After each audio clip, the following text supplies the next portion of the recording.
हम लोग पिछले क्लास में क्या पढ़े थे? अभी लगातार हम लोग क्या पढ़ रहे हैं? मिडिवल हिस्ट्री पढ़ रहे हैं, मध्यकालीन भारत। तो मध्यकालीन भारत में हम लोग कुछ पॉइंट्स की चर्चा कर लेते हैं जो पढ़े थे। मूल रूप से हम लोग मोहम्मद गजनवी के बारे में पढ़े, फिर मोहम्मद गौरी के बारे में पढ़े, फिर कुतुबुद्दीन ऐबक के बारे में पढ़े, फिर इल्तुतमिश के बारे में पढ़े, फिर रजिया सुल्तान के बारे में पढ़े, उसके बाद हम लोग पढ़े हैं बलबन के बारे में, उसके बाद जलालुद्दीन खिलजी और अलाउद्दीन खिलजी। ये मेन किंग थे। इसके बीच कई किंग आए तो उससे उतना उस पर ध्यान भी नहीं देना है, ठीक है। काम क्या क्या किए हम लोग लगभग देख चुके। तो आप लोगों को हम बता दिए थे कि हम लोग दिल्ली सल्तनत पढ़ रहे हैं। दिल्ली सल्तनत का जो पहला वंश था जो देख चुके हैं उसका नाम है खिलजी। लेकिन दूसरे वंश की हम लोग बात करें तो दूसरा जो वंश है उस वंश का नाम क्या है? दिल्ली पर राज करने वाला तुगलक वंश। अब एक चीज बताओ, मैं पहले बताया हूं खिलजी वंश की समाप्ति कब हुई थी? 1320 में। तो शुरू अगला वंश कब शुरू होगा? 1320 में होगा तुगलक वंश। और यह वंश कब तक चलेगा? तो 1414। सबसे पहला सवाल यहाँ पे यही आता है, आपसे पूछा जाए कि दिल्ली पर राज करने वाला दिल्ली सल्तनत का सबसे बड़ा वंश कौन सा था? तो दिल्ली पर राज करने वाला जो हम लोग पिछले क्लास में क्वेश्चन में आप लोगों को दिया हूं, राज करने वाला जो सबसे बड़ा वंश है वह कौन सा है? तुगलक वंश। क्लियर? और यह जो वंश है कितने समय तक राजपाट किया? तो देखो इधर 1320, 80 साल इधर और 14 साल इधर, कितना हुआ? 80 और 14 कितना हुआ? 94। तो हम कह सकते हैं कि जो तुगलक वंश है वह दिल्ली पर टोटल कितने टाइम तक अपना पावर जो है ना, रूल रेगुलेशन चलाया? 94 वर्ष। तो दिल्ली सल्तनत का सबसे बड़ा वंश तुगलक वंश है। क्लियर है यहां तक? इसके बाद यदि पूछा जाता है कि तुगलक वंश की स्थापना किसके द्वारा किया गया, तो तुगलक वंश की स्थापना GST शॉर्ट में गयासुद्दीन तुगलक। GST का मतलब गयासुद्दीन तुगलक। तो यदि पूछा जाए तुगलक वंश के फाउंडर संस्थापक कौन है तो आपके पास जवाब क्या होगा? GST। GST की यदि हम लोग बात करें गयासुद्दीन तुगलक, इसके बाद इसका एक और नाम मिलता है। ये पूछा जाता है कि GST को ही एक और नाम से हम जानते थे जिसे हम लोग क्या कहते हैं? गाजी मलिक। गाजी मलिक इसकी एक उपाधि भी था। क्लियर है यहां तक?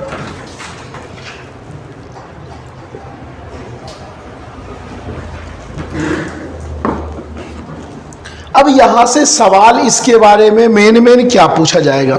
तो ज्यादा कुछ तो है नहीं।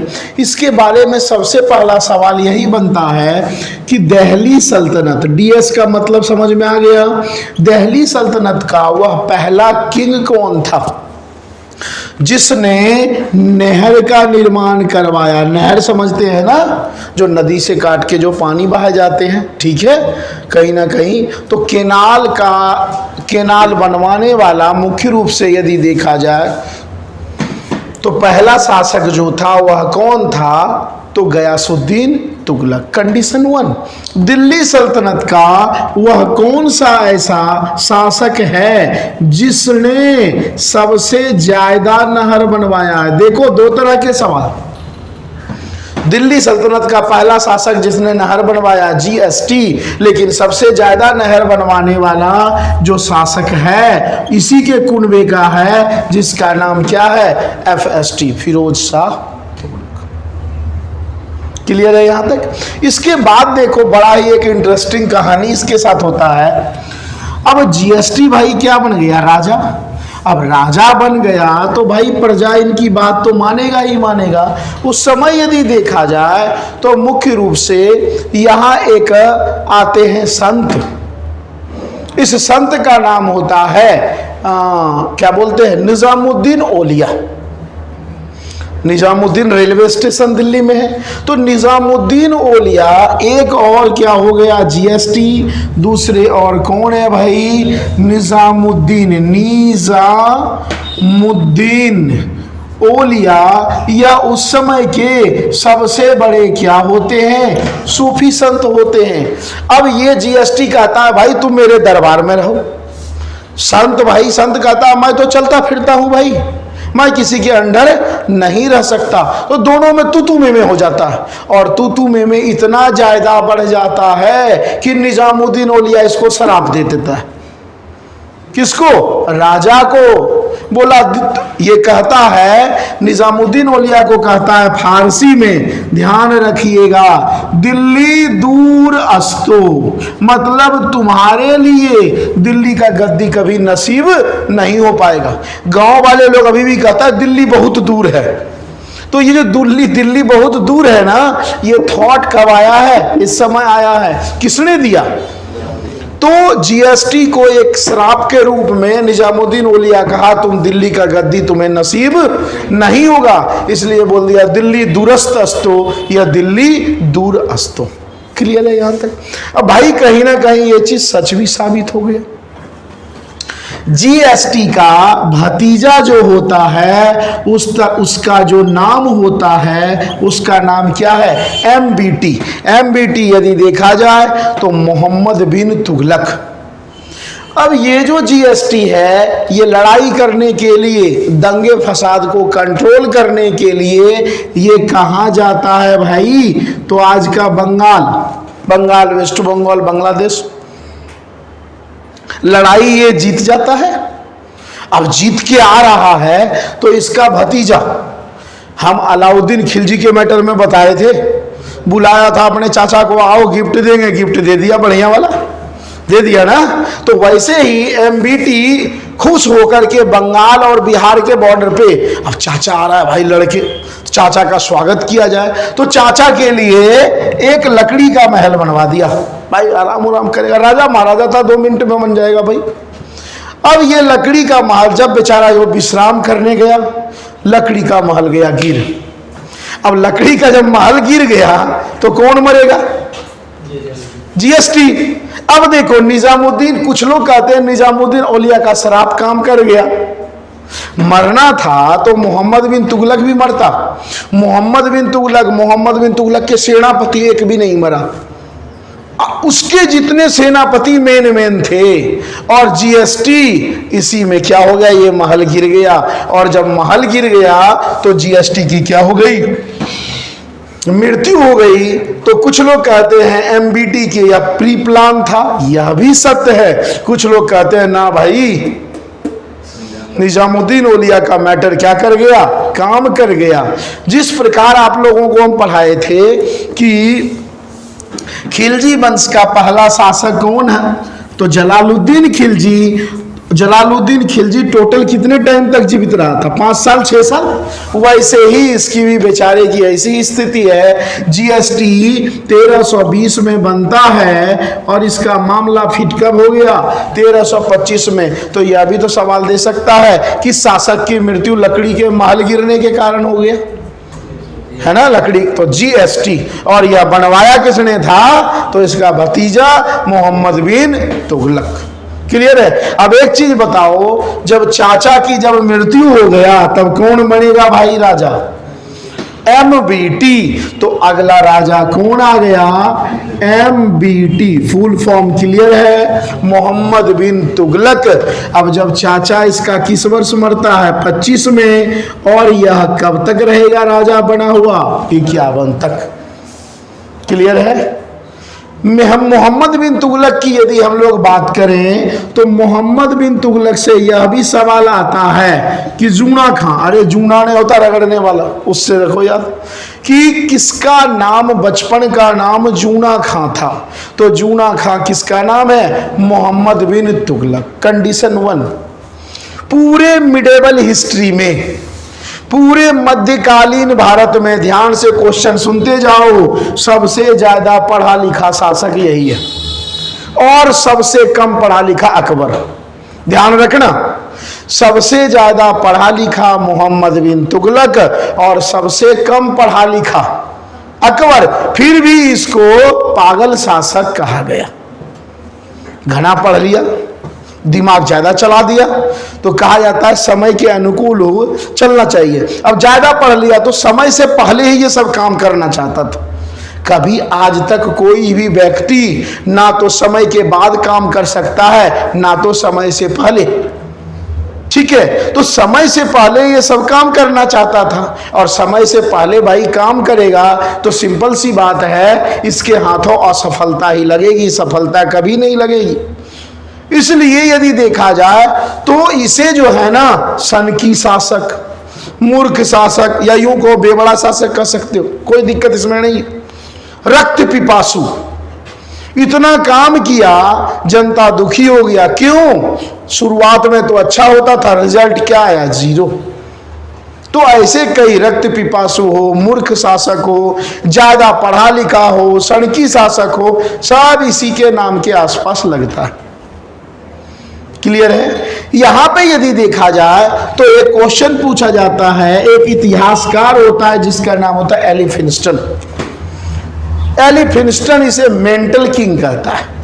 ये पूछा जाता है कि एमबीटी को, मोहम्मद बिन तुगलक को किसने पागल शासक कहा? तो एलिफिंस्टन कहता है यह एक सनकी और पागल शासक है। ऐसे ही एक और राइटर का नाम आता है, उसका नाम है बदायूनी।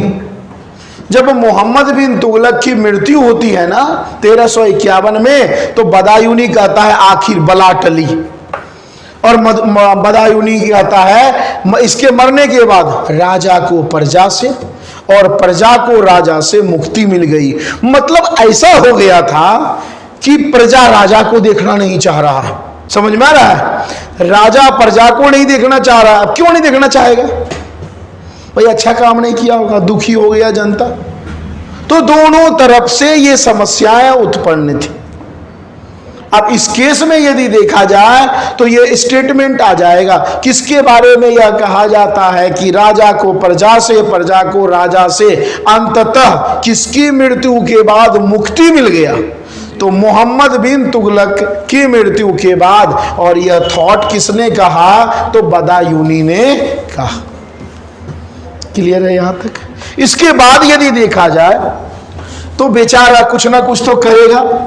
इसने जो है ना, ये जूना खां जो है मोहम्मद बिन तुगलक, ये अपने लाइफ में 5 अभियान किए, 5 प्लान सभी जबरदस्त, लेकिन सब फेल्योर। पहला प्लान इसने ये किया कि भाई दोआब क्षेत्र, दोआब समझते हैं, 2 नदियों के बीच या किनारे वाला क्षेत्र, जैसे दोआब, भारत का दोआब जो कहा जाता है, गंगा यमुना वाले बेल्ट एरिया को कहते हैं। अब ये फर्टिलाइजर एरिया, खेती होने के यहाँ भरपूर चांसेस, इन्होंने खेती करना शुरू किया। और खेती एक दो नहीं, मिक्सचर खेती। अरे होता है ना, गेहूं के साथ हम लोग चना भी बो देते हैं, जौ भी बो देते हैं। तो फसल एक टाइम में ये सोचने लगे, आबादी बढ़ रही थी, ये सोचे क्यों ना एक ही टाइम में एक ही खेत में 2-3 फसल कर लें। तो प्लान तो बढ़िया था, बेचारा चला 2 साल 4 साल चला, लेकिन स्टार्टिंग में प्लान तो इसका रहा सक्सेसफुल। उसके बाद जब इसके समय अकाल पड़ने लगा, किसी वर्ष बारिश ही ना हो तो भी दिक्कत, किसी वर्ष बारिश इतना हो कि सब फसल क्या किया, बहा ले गया बाढ़ में। तो दोनों के इस केस में क्या हुआ? अकाल पड़ गया। और अकाल पड़ जाएगा तो जनता आ जाएंगे गुस्से में, राजकोष खाली हो जाएगा। तो इसका जो पहला जो एग्रीकल्चर जो प्लान था वह क्या रहा? असफल रहा। बेचारा यह एग्रीकल्चर विभाग भी बना लिया था। यह आपके एग्जाम में कई बार पूछा गया है कि कृषि विभाग की स्थापना भी किया था, और जिसका नाम क्या था भाई? जिसका नाम था दीवान ए कोही। तो दीवान ए कोही क्या है? एग्रीकल्चर डिपार्टमेंट है। किसके द्वारा द्वारा बनाया गया, मोहम्मद बिन तुगलक के द्वारा बनाया गया। क्यों? क्योंकि बढ़िया फसल आएगा, बढ़िया खेती होगा, आम जनता क्या रहेंगे, खुश रहेंगे। तो कंडीशन फर्स्ट भाई, इसका मामला पहले कंडीशन में क्या हो गया, फेल्योर हो गया। उसके बाद इसने एक प्लान किया कि भाई राजधानी चेंज करो, था ही दिमाग से। अब राजधानी एक और मिनी राजधानी ये बनाना चाहता था। तो रियल राजधानी इसका क्या था, दिल्ली। तो ये पूछा जाता है कि इसने राजधानी कहां से कहां चेंज करने का सवाल किया था। तो भाई दिल्ली से दौलताबाद। आप लोगों को हम अलाउद्दीन खिलजी के चैप्टर में पढ़ाए हैं, देवगिरी दौलताबाद, देवगिरी का ही नाम है दौलताबाद। तो ये राजधानी कहां से कहां करना चाह रहा है, दिल्ली से। तो अब एक चीज बताओ, तुम राजधानी भाई चेंज करेगा, आम जनता होंगे, बड़े बड़े हेडक्वार्टर खोले जाएंगे, बहुत सारे चीज, तो पैसे क्या होगा, पैसे बहुत ज्यादा जो है ना खर्च होने की संभावना है। और ये आपके एग्जाम में पूछा गया है कि दिल्ली से दौलताबाद राजधानी ये जो प्लान किया था किस किस के बीच, तो 1327 से 1329 के बीच। भाई बड़े बड़े बिल्डिंग बन गया, लेकिन क्या इसके दिमाग में आया, बोला भाई मैं ना जाऊं रहने के लिए। अब एक चीज बताओ, रुपया खर्च हो गया, तुम ना जा रहा है तो सनकी ही शासक कहोगे इसे। तो यह अभी बेचारा प्लान क्या हो गया, रुपया गया लेकिन प्लान क्या हो गया, फेल हो गया। क्योंकि ये जानते हो अजीबोगरीब काम कर रहा था। तीसरा बोला कोई बात नहीं है, हिम्मत नहीं हारेंगे, है ना। अब तीसरा जो प्लान है वो गाना नहीं है, कौन सा गाना है, जब तक है जान, ऐसे है ना कुछ, तुम लोग सुने हो ना। तो वही हाल इसका है। अब यहां यदि देखोगे, तीसरा प्लान जो है इसका वह है सांकेतिक मुद्रा। ये जो है ना, जैसे सरकार भी रुपया चेंज कर रहे हैं, ये सोच रहा ना भाई रुपया चेंज करें, तो ये चमड़ा का सिक्का चलाया, ना सड़ेगा ना गलेगा, चलने दो भाई। अब बेचारा चमड़ा का सिक्का, जैसे डुप्लीकेट तो जब अभी हो जाता है तो उस समय तो और होता होगा, चमड़ा का सिक्का चलाया। जब तक सरकारी सिक्का मार्केट में आता तब तक दिल्ली के हर घर में सिक्के डुप्लीकेट छप गए। तो मार्केट में जैसे रुपया आया ओरिजिनल, समझ में आ गया, तो जितने जो दलाल लोग थे, जो छापने वाले थे, वो ओरिजिनल रुपया रख लिया, मार्केट में भेज दिया कैसा, डुप्लीकेट। कितना पहचानोगे भाई, आज के रेट में भी नहीं पहचान पाते हैं, जो कि इतना डिजिटल है, इतने समझदार हैं। उस समय क्या है भाई, राजा का पीछे फोटो लगा हुआ चमड़ा का, तो राजा को बड़ा अजीब सा लगा, अरे भाई ओरिजिनल सिक्का कहाँ है। तो ओरिजिनल सिक्का सब क्या किया, ओरिजिनल सिक्का सब दबा लिया। अब दबा लिया तो यह भी बेचारा का प्लान, ये पूछा जाता है किस राजा के द्वारा चमड़े के सिक्के चलाए गए। प्लान देखो बढ़िया है, करप्शन को रोका जाए, लेकिन बेचारा क्या करेगा। तो अगला तीसरा प्लान भी इसका क्या रहा, असफल रहा। अगले प्लान की यदि बात करें, 3 प्लान हो गया ना रे, चौथे प्लान की बात करें तो ये और हंसी वाली प्लान है। अगला था खुरासान अभियान। ये जो खुरासान जगह है ना, ये अफगानिस्तान ईरान में पड़ेगा। इसका मित्र था। अब इसके मित्र बोला भाई तू मेरा भाई है, मैं ईरान, इराक, सऊदी अरब वगैरह को जीतना चाहता हूं, तो जीतना चाहता हूं तो भाई तुम सैनिक भेजो। दोस्त की बात है भाई, मोहम्मद बिन तुगलक 6 से 8 लाख सैनिक तैयार किया, नंबर 1 का सैनिक तैयार हुआ, बढ़िया घोड़ा आएगा, तलवार आएंगे। अब एक चीज बताओ, सरकार 8 लाख लोगों को दे दिया, ज्वाइनिंग दे दिया, और उसके बाद जब ज्वाइनिंग दे देगा, विदेश भेजेगा, तो भाई तुम अब लोग पत्नी उतनी के लिए पैसे उससे एडवांस में सबको ले लिया। अब उधर से जो भाई उसका जो दोस्त है वो एक मैसेज भेजा, भाई प्लान कैंसिल करो। बताओ कितना इससे गुस्सा आएगा। तो एक तरह से इसका समय भी साथ नहीं दे रहा था। अब 8 लाख सैनिक को तुम ये नहीं कह सकते जाओ भाई सरकारी नौकरी खत्म करो, दंगे कर देंगे। क्या ऐसा होगा आज के रेट में? आज के रेट में सरकार एक बार ले ले, एक बार हटाए, क्या हो जाएगा, दंगे हो जाएगा।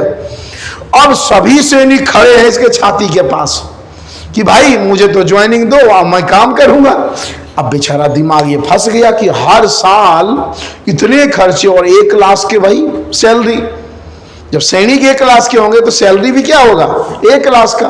इनकम इसके पास कुछ हो ही नहीं रहा है, जनता अलग से इसके बाल खींचने के तैयार है। तो इस कंडीशन में अब सोचा, ये अपना दिमाग चलाया, सातिर दिमाग। तो यह जो खुरासान जो अभियान था, यह अभी क्या हो गया, फेल। अब सोचा अब नहीं होगा भाई, अब अत हो गया। अब यदि देखा जाए तो एक और नया अभियान ये तैयार किया, जिसका नाम है कराचिल अभियान। आज के डेट में जानते हो, कुमायूं गढ़वाल का नाम सुने हो? कुमायूं गढ़वाल कहाँ पड़ता है? हिमाचल प्रदेश में। इस क्षेत्र में जो है ना, जो लुटेरे लोग थे, ये बड़ा बदतमीजी करते रहते थे, बार बार आए लूट करके भाग गए, है ना। तो इस कारण से अब इसके दिमाग में दो चीज चल रहा है, हमें भाई इतना सैलरी दे नहीं पाएंगे, समझ गया मेरा मौत तय है। अब ये सब भाई, राजा था, आदेश दिया, मेरा हुक्म है कि आप लोग जाइए कराचिल अभियान पे। अब पहाड़ी इलाका में आज के डेट में लैंडस्लाइड हो जाते हैं, देखते हो ना, सड़क पे आया, बड़ी सी पत्थर आ गया, एक्सीडेंट हो गया। तो उस समय तो रास्ता पता ही नहीं था, इन सबों को भेज दिया और उसके बाद आराम से, है ना, मोहम्मद बिन तुगलक सोच लिया अब तो आना उसका है नहीं। और रियल में मैक्सिमम सैनिक उधर गए, कोई घाटी में गिर गए, कोई मरमुरा गए। तो यहाँ पे जो है पूरा का पूरा इसका प्लान जो है ना, लेकिन यह भी प्लान असफल ही था। अब जिसके पति मर गए, है ना, जिसके पति मर गए, उसके बच्चे थोड़े छोड़ेंगे एमबीटी को। तो लोग वहां कहीं ना कहीं बेचारा काम तो देखो, यदि देखा जाए काम इसका एक भी खराब नहीं था भाई। एक टाइम में 2-3 फसल हो लोग बागों की। सांकेतिक मुद्रा देखो गवर्नमेंट अभी भी चेंज कर रहे हैं। राजधानी परिवर्तन, मिनी राजधानी, क्योंकि वहां से आने में दिक्कत, कभी कभी राजा वहां जाएंगे, कभी कभी यहाँ आएंगे। तो प्लान बहुत अच्छा था। खुरासान अभियान, हाँ यो गड़बड़ा गया इसका प्लान, यही जो है ना इसको बराबर कर दिया। और अगले में ना देगा तो भाई सैनिक है, आदेश दिया, मरे मुराए भाई, कोई दिक्कत उसमें नहीं है। तो इस कारण से जनता इसको बड़े हे दृष्टि से देखने लगा। जब इसकी मृत्यु होती है 1351 में, तभी तो मैं बताया हूं, बदायूंनी यह कहता है जनता को राजा को प्रजा से और प्रजा को राजा से, इसे क्या मिल गई भाई, मुक्ति मिल गई। अब यहां पे एक सवाल और पूछा जाता है कि भाई इसकी मृत्यु कहां हुई थी? तो इसकी मृत्यु हुई थी पाकिस्तान में, एक जगह है जिसका नाम क्या है, थट्टा, और यहीं पे इसका कब्र बना दिया गया। इसका जो भतीजा था, बुजुर्ग भतीजा, है ना, और बुजुर्ग जो भतीजा था उसका नाम क्या था, FST, फिरोज शाह तुगलक। तो इसकी मृत्यु के बाद अगला राजा कौन बनेगा, तो FST बनेगा। यहां तक समझ में आ गया? कुछ पॉइंट्स और हैं। अरे राजा तो ऐसे ऐसे हिंदुस्तान में हुए हैं ना, जब मुगल जब आएंगे ना, मुगल पढ़ेंगे तो अपने आप को वो कहता है मैं कौन हूं, मैं शाह ए बेखबर हूं। अब एक चीज हुआ था, राजा खुद कह रहा है, मैं जैसे राजा है, आप लोगों से पूछ रहा मैं कौन हूं, तो उधर से बोलेगा शाह ए बेखबर। राजा को कोई खबर ही नहीं है। ऐसे ही एक राजा उपाधि लिया, मैं कौन हूं, पीछे से बोलता है मोहम्मद रंगीला। जिसका नाम ही रंगीला हो तो काम कैसा रंग बिरंगा करेगा। ऐसे ऐसे शासक हुए हैं, ऐसे ऐसे मुगल में शासक हुए हैं कि लेडीजों के जो होता है ना, वो घाघरा चोली, ढोलक लेके आकर नाचने लगता था। तो क्या करोगे, राजा जब ऐसा हो तो प्रजा का क्या हाल होना है, समझ सकते हो। अब देखो यहां से एक और सवाल पूछा जाता है कि भाई एक राजदूत आया है इसके दरबार में, कई बार पूछा गया है ये क्वेश्चन। इसके दरबार में मोरक्को एक देश है, नाम सुने हैं भविष्य में या नहीं सुने आप लोग?